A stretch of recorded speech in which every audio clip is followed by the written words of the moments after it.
Hello viewers, welcome back to sweeties own world. ఈరోజు మీకోసం veg sandwich ఎంత ఈజీగా సింపుల్గా చేయాలో చూపిస్తున్నాను. సో ముందుగా మనము ఒక బౌల్ తీసుకొని ఫస్ట్ ఆనియన్స్ని సన్నగా కట్ చేసుకోవాలి. వాటిని మనము ఈ బౌల్లోకి యాడ్ చేసుకుంటాము.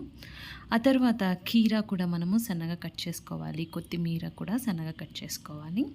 సో మనం కట్ చేసుకున్నటువంటి కీరా పీసెస్ని కూడా యాడ్ చేసుకుంటున్నాము. అలాగే కొత్తిమీర యాడ్ చేసుకుంటున్నాము. కొన్ని మిరియాలు మన రుచికి తగ్గట్టు ఎంత మనకి స్పైస్ కావాలో అంత స్పైస్గా ఉండేటువంటి మిరియాలు తీసుకొని వాటిని మనము గ్రైండ్ చేసుకోవాలి. లేదంటే మిరియాల పొడి మనకి బయట దొరుకుతుంది, అదైనా యాడ్ చేసుకోవచ్చు. నేనైతే 1/2 టేబుల్ స్పూన్ మిరియాల పొడి యాడ్ చేశాను. ఆ తర్వాత మనకి షాప్స్లలో అవైలబుల్ ఉంటుంది వెజ్ మైనస్. సో అది మనం తీసుకోవాలి. సో నేను 2 ఆనియన్స్ అలాగే కొంచెం కొత్తిమీర 1 కీరా తీసుకున్నాను. సో వాటిని సన్నగా కట్ చేసుకున్నాను. సో అందుకు ఒక 4 to 5 టేబుల్ స్పూన్స్ వెజ్ మైనస్ని యాడ్ చేసుకుంటున్నాను. సో టేస్ట్కి తగ్గట్టు సాల్ట్ యాడ్ చేసుకోవాలి. సో వీటన్నిటిని మనము చక్కగా ఈ బౌల్లో మిక్స్ చేసుకోవాలి.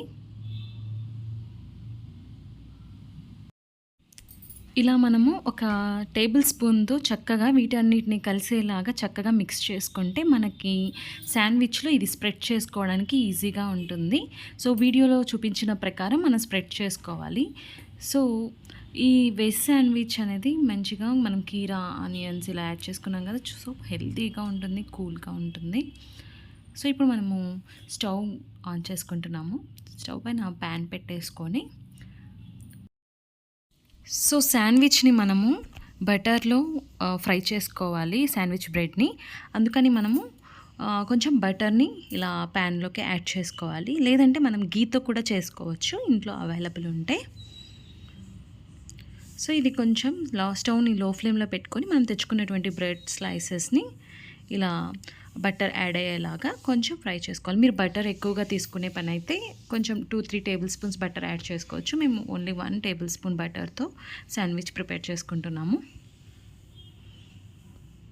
సో ఇవి కొంచెం సేపు లో ఫ్లేమ్లో చక్కగా రోస్ట్ అయిన తర్వాత ఈ 2 బ్రెడ్ స్లైసెస్ని మనము ఒక ప్లేట్లోకి షిఫ్ట్ చేసుకోవాలి.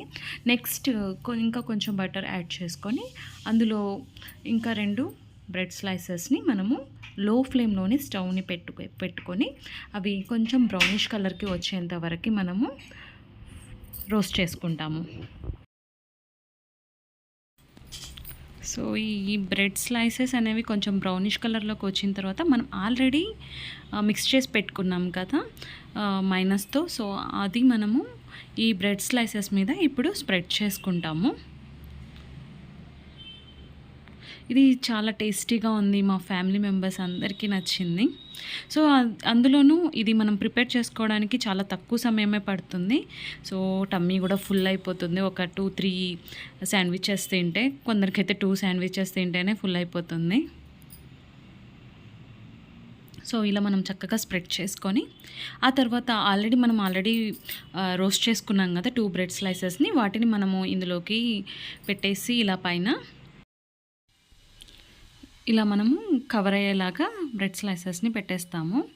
సో ఆ తర్వాత మనం తీసుకున్నటువంటి స్పూన్ ఉంటుంది కదా, ఆ స్పూన్తో ఇలా గట్టిగా ప్రెస్ చేస్తే శాండ్విచ్ లాగా మనకు అనిపిస్తుంది. సో ఇదంతా మాన్యువల్ ప్రాసెస్, ఈజీగా ఉంటుంది, సింపుల్గా త్వరగా అయిపోతుంది. సో ఇవి చక్కగా రోస్ట్ అయిన తర్వాత సర్వ్ చేసుకుంటాము.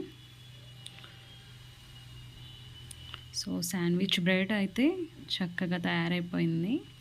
సో ఇంకా మనము సర్వ్ చేసేసుకొని టేస్ట్ చేయడమే ఆలస్యం. చూసారు కదా, చాలా ఈజీగా సింపుల్గా బ్రెడ్ శాండ్విచ్ వితౌట్ ఓవెన్ మనము ఎలా చేసుకుంటున్నాము. So if you like this video please do like, share and subscribe to sweeties own world.